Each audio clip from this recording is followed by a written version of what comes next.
L'essence de lavande avec laquelle je trace dissout le vernis qu'on a mis sur le cuivre. Une technique qui est typiquement italienne, que j'ai appris un jour avec un copain italien en 60, 61, 62.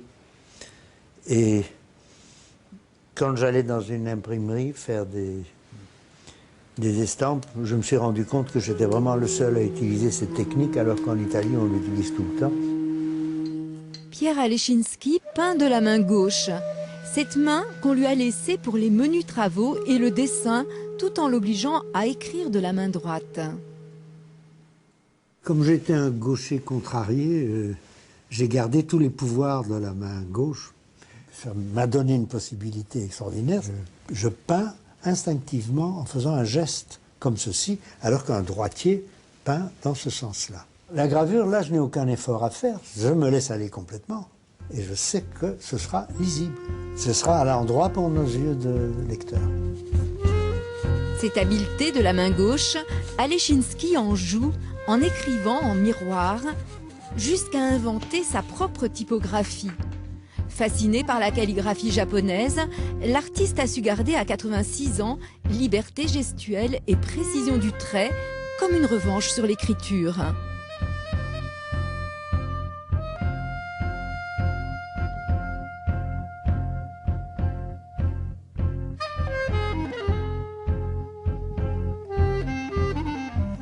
Maintenant, je vais éliminer l'inutile. C'est pour masquer, autrement dit, l'acide, le perchlorure de fer dans lequel on va plonger la plaque ne va pas mordre évidemment les endroits où j'ai à nouveau mis du vernis. Masquer l'inutile. Autrement dit, parfois je me laisse davantage aller puisque je sais que je peux corriger. En fin de parcours, c'est souvent en éliminant qu'on arrive à plus de force. Quand l'œuvre est finie, secouez l'arbre pour garder l'essentiel. Alechinsky travaille en osmose avec Dominique Guibert, graveur et taille-doucier, attaché à l'atelier parisien des éditions RLD.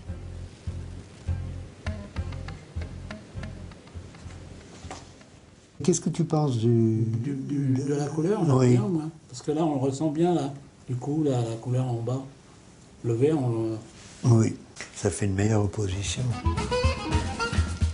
Dominique et Pierre ont gravé ensemble de nombreux ouvrages de bibliophilie. Les éditions RLD ont essaimé dans l'Yonne, au Centre d'art graphique de la Métairie-Bruyère. L'anniversaire des 40 ans est l'occasion de découvrir plusieurs ouvrages ainsi que 12 tableaux de la collection personnelle d'Alechinsky. Une exposition événement à ne pas manquer jusqu'au 29 septembre prochain.